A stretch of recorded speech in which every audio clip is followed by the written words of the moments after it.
cometer o maior crime, passei na frente da câmera, assim, mas como é cinema novo...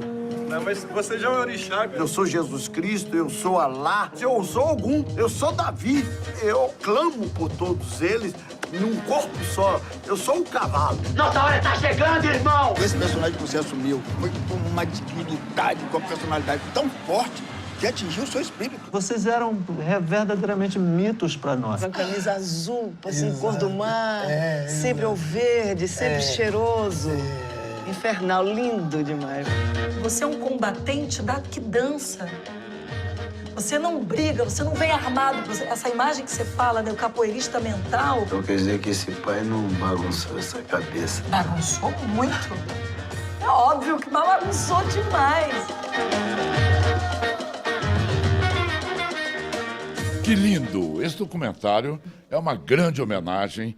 Seus 58 anos de carreira e mais de 70 filmes, não é, Pitanga? Olha, pensa bem, uma homenagem vindo da filha. Um dia os seus filhos vão te homenagear. E quando chega para mim, a Camila e o Beto Brandt dizem assim, vamos fazer um filme sobre a tua vida, pai. Eu digo, mas que filme? Que vida? Porque normalmente é quando a gente morre, né? Aí eu falei, não vou fazer, não. Aí eles vieram com a delicadeza, o Beto, a Camila e a filha sempre batendo, e a gente não corre, a gente não consegue dizer não para a filha. Aí, bom, vamos fazer um documentário diferente, sem ser chapa branca, um documentário que as pessoas possam interagir, você conversando com suas amigas, seus amigos, suas paixões e tal. Aí eu fui arriando a guarda, você vai fazer uma revisitação, né, aos locais que você viveu e tal, e aí eu terminei aceitando. Maria Bethânia foi a primeira namorada do Antônio Pitanga. Ela falou, né? Ela falou. Um cavaleiro não tem memória, né, Maria? Ela falou, Antônio Pitanga foi meu primeiro. Esse cara foi namoradeiro, mas não é a hora ainda. Eu vou, esse lado namoradeiro, é daqui a pouquinho. Eu quero saber da Camila Pitanga, né, ao lado do Beto. Ela te deu muitas broncas na direção? Pá, faz assim, faz assim. Não, sabe por quê, Maurício? Porque, primeiro, quando você vê teus filhos caminhando com as próprias pernas e criando asas, né, principalmente na arte que a gente trabalha, a profissão que a gente tem, que a gente não quer que os filhos, né, façam, porque a gente sabe os percalços, sabe dos problemas, né? E aí assume, estuda, se forma e se torna uma atriz hoje que me tem um orgulho muito grande. Ela e o irmão, o Rocco, né, o Rocco Pitanga. Mas quando ela disse, eu vou dirigir com o Beto, um silêncio dentro de você. Sepulcral. Um silêncio total. Você vou se dirigir, porque é um orgulho, você quer voar. Você tá, então você, disciplinadamente, claro que com o Glauber eu posso gritar, gritava, com o Cacá Diego, com eles, com a Camila, eu sim. Aqui, pai. Não é pai. Olha, aqui, Pitanga. Não, nada de pai. Pitanga, aqui, entra aqui. Agora, isso que eu ia falar, né? Você já foi dirigido. Quantos filmes você fez? Eu fiz mais de 70. Mais de 70 filmes. Mais de 70 filmes, Antônio Pitanga. Foi dirigido até pelo Glauber Rocha. O Cacá Diegues, falamos de você até outro dia, com o Cacá. Walter Lima Júnior. Walter Lima Júnior. Vamos falar um pouquinho do Glauber Rocha, que é um nome muito emblemático, não é? Perfeito. Faz falta hoje, viu? Está fazendo muita falta o Glauber. É, na cabeça e câmera na mão. Não existe mais isso. O teu cameraman começou com a câmera na mão, eu falei, ih! Deu uma de Glauber Rocha. A ideia tá na tua cabeça e a câmera tá na mão dele. Fala do Glauber te dirigindo. Não, o Glauber, a gente começou no mesmo momento, quer dizer, na mesma época, eu começo antes do Glauber, no longa-metragem, que o Glauber vinha de curta-metragens e ele era jornalista, né? Ele escrevia para o Diário de Notícias, dos Associados. E ele vai entrevistar o Trigueirinho Neto, que tinha acabado de chegar da Itália, para fazer Bahia de Todos os Santos 59. E quando ele vai entrevistar o Trigueirinho, quem está na cena sou eu. E aí ele termina a cena assim, quem é esse rapaz? Aí o Trigueirinho disse, é o Antônio, que está fazendo o papel do Pitanga. Aí ele pergunta para mim, você quer ser ator? Eu digo, eu quero. Esse tem que fazer teatro. Ele foi, para mim, né, um dos movimentos mais bonitos né, que eu tive na minha vida, porque ele me colocou no seio da família dele, no seio dos amigos dele, né, e sendo um dos amigos que participava de toda a discussão, me levou para o teatro, fui para a Universidade de Teatro lá do Martins Gonçalves, quer dizer, ele me deu a primeira luz, o primeiro caminho de como ser um ator, acreditar, né, e cair dentro. A importância do Glauber, ela cada vez é mais enaltecida no contexto do cinema brasileiro, não é? O Glauber foi de uma importância que hoje faz muita falta, porque ele tinha a voz. Quer dizer, em plena ditadura, né, ele fez Deus e Diabo na Terra do Sol, fez Terra em Transe, você tá entendendo? Fez O Câncer, fizemos Idade da Terra, você tá entendendo? Ele era um pensador, um aglutinador e uma pessoa inquieta demais, que faz falta nesse Brasil de hoje. Esse Brasil de hoje está tão confuso que precisa de uma voz, não de um líder, mas de uma voz, para colocar no eixo, para você dizer assim, não, eu vou por aqui, ou eu vou por ali. O Glauber era um cineasta, quer dizer, amigo de Pasolini, amigo do Fellini. Então, ele era uma pessoa, né, fantástica. Ele era um Brasil, né, um Brasil que aguçado, que se mexia, um Brasil de Antônio Carlos Jobim, de Antônio Calado, de Rubem Gueshman, um Brasil nervoso de Cacá Diegues, Joaquim Pedro. Esse Brasil que a gente precisa. Você está entendendo? Faltando, hein? Claro. Tá faltando. Isso que você faz no teu programa, que você chama as pessoas e dá voz e vez às pessoas falarem, comentar, tá, quando você vê o brilho ali do humor, do social, e as pessoas estão dizendo alguma coisa que você provoca. Que bom que você vê assim, Pitanga. Agora, olha, nós temos o documentário aí, não é, Paula? Está aí o documentário. E a gente selecionou alguns pedacinhos bem rápidos, não é? Só para vocês terem a noção da importância do documentário, que, afinal de contas, homenageia o Pitanga pelos seus mais de 70 filmes, pelos 58 anos de carreira. Pode começar agora. Tamara, para chegar perto de você, precisava ser um Pitanga. Os homens desprevenidos Levavam cada susto, né? aí não chegava. Não chegava. A década de 70 foi na uma flor maravilha, da né? Porque idade. liberou todo mundo. Então, Exato. todo mundo namorava todo Exato. mundo. Era uma beleza. Exato. Não tinha doença nenhuma para impedir. A Leila Diniz ia falar palavrão, ia dizer que a gente também podia. É uma das nossas, não é das nossas. É mulher, tá vendo? Possui, né, todo um sex appeal. Ele me deixa completamente... Eu tô aqui suando agora. Jogou um charme para ela, Pitanga. Joguei. Agora, vem cá, você já sabia usar a camisinha, porque a camisinha aí estava sendo praticada ainda. Eu vou te dizer uma coisa, Mauri. Você não vai acreditar, né? A camisinha, eu aprendi a usar a camisinha na Suécia. No início da década de 60, eu saí do Brasil exilado, né, em 16 de abril de 64, e dei uma volta pelo mundo, né, e voltei 2 anos depois, mas eu fui para a Suécia e ganhei uma gata, ganhei uma namorada. E a primeira coisa que ela fez quando a gente chegou no quarto, no apartamento dela, ela tirou a camisinha da bolsa, eu não sabia usar. O que é isso, você falou? Eu não saí. Pensei que fosse coisa de assoprar. E era do seu tamanho? Pra que isso? Eu acho que ela postou e deu certo.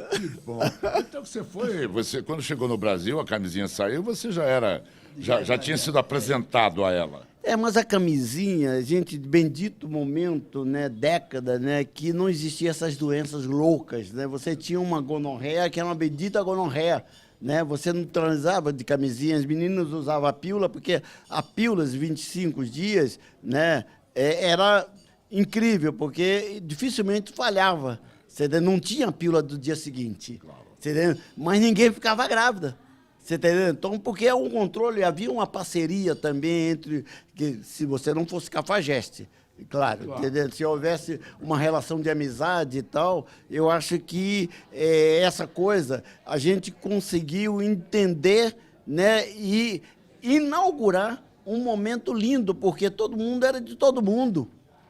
Você está entendendo? Então existia uma relação de amizade, de amor, de carinho e de sinceridade. Você está entendendo? É claro que às vezes havia algum deslize e tal, mas normalmente no nosso meio, né, a gente respeitava muito. Eu acho que não só a camisinha, né, como a pílula, como o voto da mulher, a questão da afirmação do negro. Mas sexo não tinha muito envolvimento emocional, não. Não, tinha era paixão, tinha amor, Odete. tinha na praia, muita praia, né? Você transava de manhã, transava de tarde na praia de tarde, depois ia pra boate à noite, ele batou e... Transava de novo? Claro, pô. Que medo do Antônio Pitanga! Mas, seu jovem, em cima dos cascos, Mauri, você também teve essa juventude. Nós já fomos jovens, que amamos os Beatles, Rolling Stones, não? Verdade. Você está aqui numa das cenas desse filme que nós fizemos juntos, uma das cenas que eu mais amo no filme, que é o encontro dos nossos personagens com o Zumbi dos Palmares. Exatamente, a Dandara. E ela fala pro zumbi, eu vi você nascer. Exato. Eu adoro essa cena. Fora que nós estamos lindos demais aqui. Vamos combinar? Será que não é o Rocco, não? Você também era um sex symbol na época, não é? Era um sex symbol. Essa cena tem tudo a ver com a sua vida. Mudou o rumo da tua vida. Mas eu tive uma coisa também, Amaury, que eu acho que foi muito importante na compreensão da criatura, do ser humano, tá entendendo? Não ser um objeto, né? Eu poderia ser um símbolo sexual, estar bem casado, com ricas e tal, né? Mas eu acho que eu tive sempre a dimensão do amor mão dupla. Havia uma reciprocidade, entendeu? Eu não vou transar com ninguém por transar, eu não sou animal. Você entendeu? Há uma relação, eu acho que isso eu que inaugurei na minha vida, grandes amigas, grandes paixões, que ficaram amigas a vida inteira. Você entendeu? Então, eu acho que esse entender que é símbolo, né? Mas símbolo em que dimensão? Que relação? Uma relação recíproca, entendeu? Com as pessoas que você quer ter, com as pessoas que têm um carinho muito grande por você. Põe aqui embaixo, o apelido dele era Pãe, ou é ainda. Põe aqui, que é o papel de pai e mãe dos seus 2 filhos. Foi. Na separação, eu casei com a Vera Manhães, que nasceu aqui em São Paulo, em Marília, né?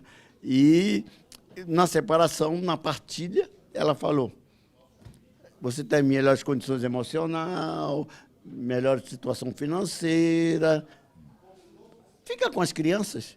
Eu digo, claro que eu vou ficar. Foi a Zezé Mota que te apresentou a Vera Manhãs, né? Como mostra a imagem. Que memória, hein? É isso mesmo, memória. Que a Zezé, eu tava namorando com a Zezé. A gente já estava quase se casando, se juntando e tal, porque eu lembro... A Zezé vai te apresentar a Vera. Porque a Zezé tem um fato incrível, né? Porque a mãe da Zezé confiava em mim. A Zezé tinha 17 para 18 anos para levar ela para a primeira peça dela, que era Roda Viva, direção do Zé Celso. E quando a gente vem para São Paulo, trazer o Roda Viva, e eu venho para o Teatro Oficina fazer o Poder Negro, né? A gente continuou com a mesma relação de carinho, né? De amor. E aí eu vejo a Vera entrando no teatro da Ruth Escobar, onde estava a Roda Viva, e aí eu fiquei, a Zezé falou, Pitanga, eu estou falando com você. Eu disse, então... Aí ela assim, vem, Vera, Pitanga, Vera. Aí eu casei com a Vera. Bom, eu deixei em aberto lá atrás essa história da Maria Bethânia, que ela fala que foi sua primeira namorada. Mas, em compensação, você foi trocado pelo João Gilberto. É verdade isso? Você sabe que eu só vim saber isso depois, né? Eu sempre falo que um cavaleiro não tem memória, e é verdade. Quer dizer, eu não vou apregoar quem eu namorei, quem eu não namorei. E elas que falam. Quer dizer, e a Bethânia foi uma coisa muito carinhosa. Porque a Bethânia estava acabando de chegar com a família, Caetano, Rodrigo, eles são em 11, né? Chegando de Cachoeira, né? E de Santa Amaro, para Salvador, né? E aí eu conhecia o Bethânia através do Caetano, que eu fazia uma peça de teatro e tinha acabado de fazer um filme chamado A Grande Feira, do Roberto Pires. E aí a Bethânia botaram todas as fotos nos quartos da sala do Chico Diabo e tal, e a gente ficou muito amigo, e eu fiquei fascinado com a Bethânia. Ela devia ter 16, não tinha mais de 17 anos. E eu virava e mexia, eu fazia com que a gente se encontrasse na hora de ela ir para o colégio, né? Ela com aquela fardinha, com aquela sainha aprissada, azul e branco. Aí eu ia para pegar na mão dela e tal, aquela coisa.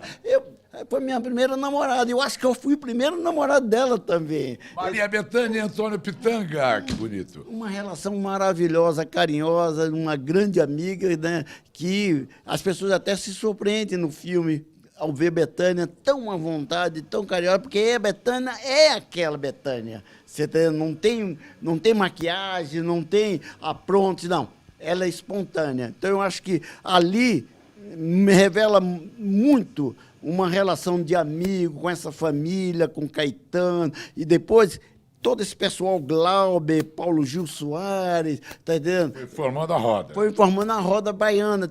Porque a gente tinha uma coisa, Mauri, é que nós, duros, nós nos reunimos todos os dias, de segunda a sexta, na Civilização Brasileira, numa livraria. E nós éramos campeões de orelha. Entendeu? Depois a gente debatia, porque a gente não tinha dinheiro, a gente lia a orelha. A orelha do livro aí estabelecia o debate. Exato. E depois a gente estabelecia o debate. Tá? Então virou aquela turma Capinã, Caribé, Jorge Amado. Quer dizer, a nossa turma tinha os mais velhos. Né? Então você tinha um João Baldo, tinha um Paulo Gil, tinha um Glauber, tinha o Calazans Neto, um artista plástico, a gente tinha a poesia, tinha a dança, tinha todo mundo junto. Era um Brasil que estava nascendo naquele momento. A gente estava linkado, para ser uma palavra muito em voga, estava linkado com o mundo, né? Na política, na questão racial, você está entendendo? Por falar em questão racial, Pitanga, o que você fala do Brasil hoje? Eu sou muito amigo da Alexandra Lojas, que você conhece, ex-consuleza da França, e ela revisita esse programa e sempre fala que a questão racial continua um problema no Brasil, especialmente. Muito, muito. Você diz assim, eu na década de 50 e 60, eu estava fazendo um filme linkado com o mundo, né? As coisas que aconteciam, a questão do Martin Luther King, do Malcolm X, das Panteras Negras, da morte do Patrick Lumumba, do embargo aí a Cuba, nós estávamos todos, quer dizer, olha que o cinema que nós fazíamos, né, muito voltado para a questão social, racial, você está entendendo? Então, a gente tinha menos de 60 milhões de habitantes no Brasil. É por isso que ela tem razão. Hoje são 205 milhões, nós somos 55% negros e mulher. Por mais que vocês tivessem feito, a população cresceu e o problema racial também cresceu junto. Perfeito. Eu, numa franqueza, sem ser nenhum tipo de crítica, nem de perversidade, mas matematicamente eu digo, nós trocamos 6 por meia dúzia.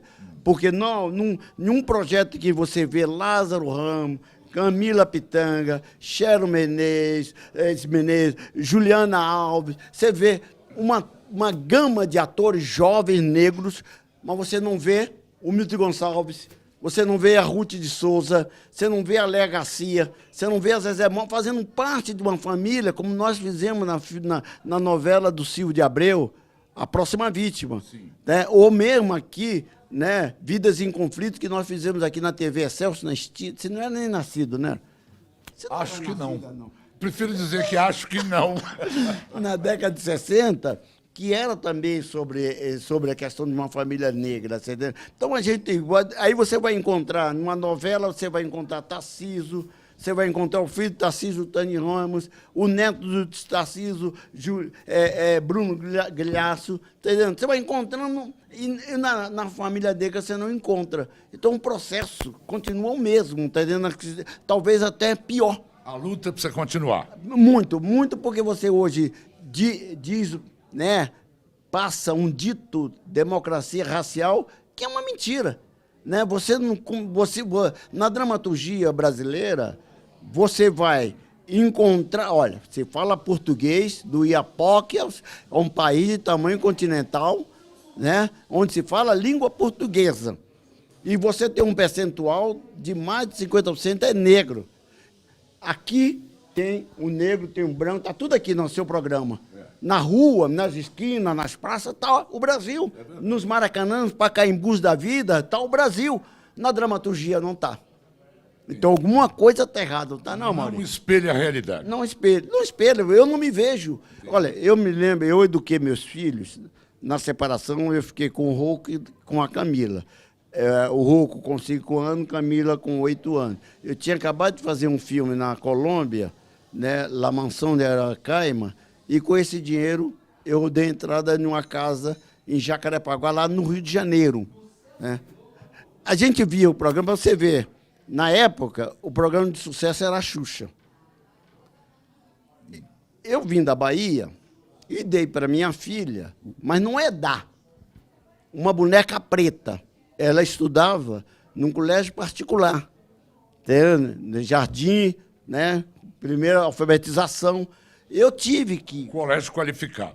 Eu tive que conversar muito com Dona Camila para ela não ser um ser estranho, um ET, entre suas amiguinhas, dizendo o que significava aquela bonequinha, porque ela não se via na Xuxa. Você não se vê nos programas brasileiros, você está entendendo? Então, eu tive que trabalhar muito a cabecinha dela para que ela pudesse, quando chegasse lá, ela não ser um ET da vida. Então, ela entendeu. E como entendeu, ela passou a ser a coisa mais maravilhosa, né? Mais assim, fascinante da escola. Toda criança na escola dela queria ter uma boneca preta. Olha só, que ótima essa história. Muito bom. Nós falamos há pouco, Pitanga, sobre a história de preconceito racial. Eu estou achando aqui uma frase recente que a Veja publicou, não é? Da Fernanda Montenegro. Ela diz assim: um dia a história vai pôr Babilônia em seu lugar, que é a novela. Foi a primeira novela da TV Globo com 2/3 dos personagens negros, sem que nenhum deles entrasse em cena servindo a mesa. Boa frase. Boa e oportuno, né? Oportuno dentro do que a gente está falando, que Brasil é esse, em que a gente procura, né? Em que mostra a verdadeira cara brasileira, que é o povo brasileiro, é mestiço, é branco, né? É negro, né? É imigrante, né? Então você tem uma cultura das mais ricas, né? De um país que é um país de tamanho continental, quer dizer, com uma cultura que você vai do Maranhão, às Alagoas, Bahia, Pernambuco, Ceará, Rio, São Paulo. Você tem, então, que o manancial de fortaleza, de pirâmide cultural que tem esse país é incrível. Então, a contribuição negra, muitas vezes eu falo assim, o branco brasileiro, sem ódio, sem radicalismo, o branco brasileiro come, dança e canta a cultura negra, porque é uma realidade, porque o pilar importante, seja da culinária, seja da dança, seja da música, vem da raiz negra, você tá entendendo? Porque era esse povo que detinha o conhecimento que, quando vem da África para o Brasil, você tá entendendo? Lá é desenvolvido o homem, a criatura, entendeu? Que sai do macaco, e é lá na África. Eu tive um debate, até para você entender, para você entender um pouco, eu tive um debate que eu fui chamado lá na Unesco, eu representando o Brasil sobre a questão cultural. E eu cheguei num determinado momento que chegaram para mim na Europa, né, que Ramsés, que Cleópatra, tudo era branco. Aí eu falei, tudo bem, agora eu quero saber onde é que vocês vão botar o rio Nilo. Vai trazer para a Europa o Rio Nilo? Então, eu acho que, quando a Fernanda fala isso, ela fala com uma segurança tal, né, que é esse Brasil, né, de você entender que cultura é essa, que povo é esse, né, em que, logo, logo, você vai ter não só Babilônia, mas A Próxima Vítima e outras coisas mais, Lima Barreto, né, Machado de Assis. Você vai ver pessoas que plantaram uma cultura nesse país ser reveladora. Você tá entendendo? Então, eu acho que a gente deixa de ganhar. Deixa de ganhar e muito, seja nos programas de televisão, seja no cinema, a participação brasileira. Porque era a era do Black Power, né? A época efervescente do movimento negro nos Estados Unidos. Betânia ficou apaixonada por você, ficava falando Antônio Sampaio, Antônio Sampaio.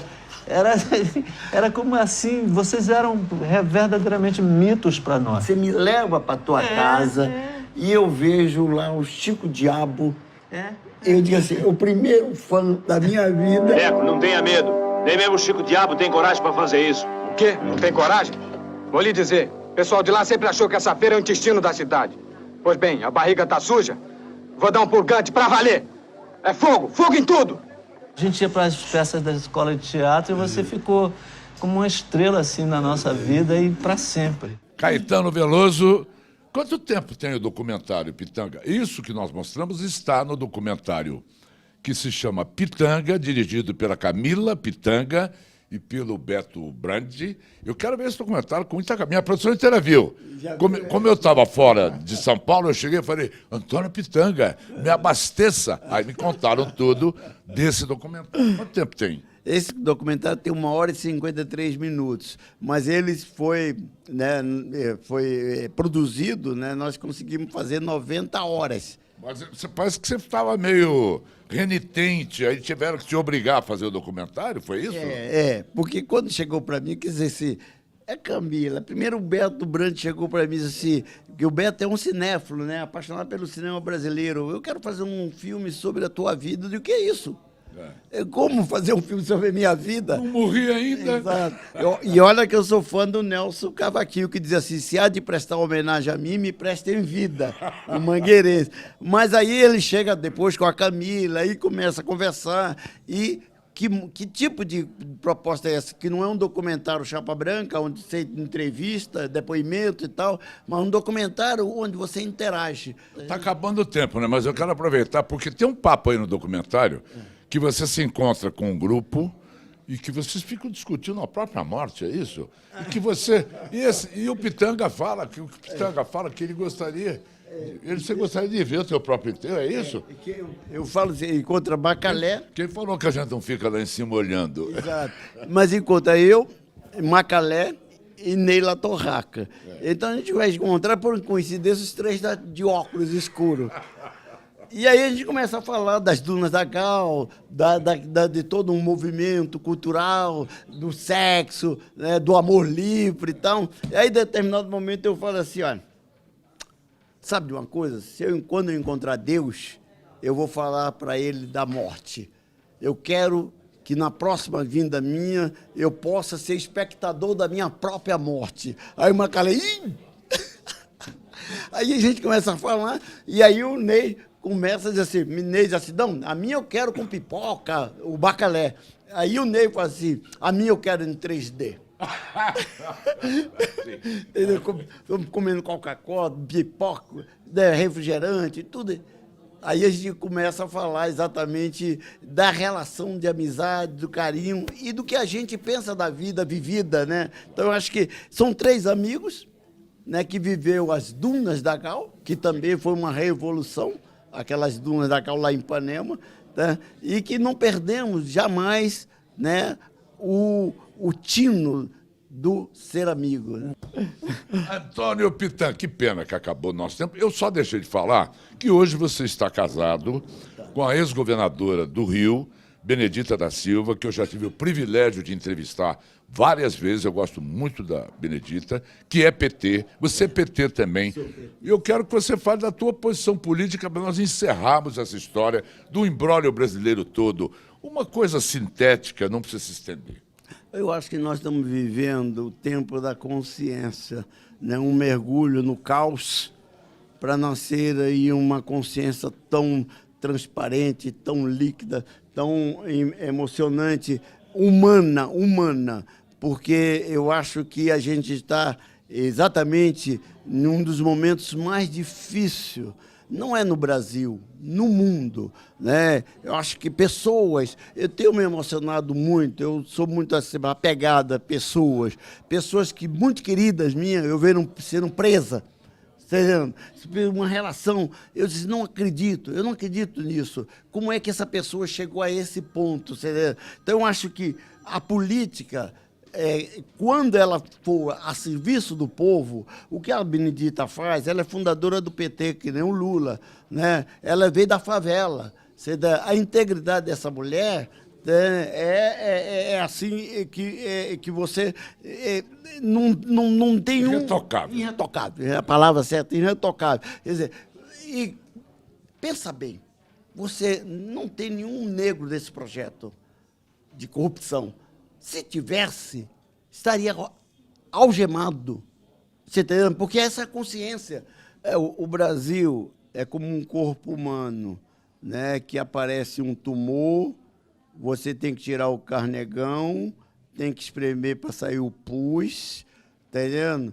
E o Brasil está vivendo esse corpo cheio de furúnculo e que está sendo expurgado, está limpando, vai limpar e a gente vai chegar a um momento de a gente ter muito orgulho do Brasil e das pessoas. Antônio Pitanga, homenageado pela tua presença. Pitanga, obrigado. Já era seu fã. Sou mais. Nós estamos conversando aqui antes de começar. Vou te homenagear o Sidney Oliveira, da Ultrafarma. Ele mandou que eu lhe entregasse algumas das suas vitaminas. Não que você esteja precisando de vitamina, mas sempre é bom. Mas é sempre bom. E eu gostaria de, em nome do Sidney, também te homenagear. Ultrafarma. Obrigado, Pitanga. Até a próxima. Antônio Pitanga, muito especial.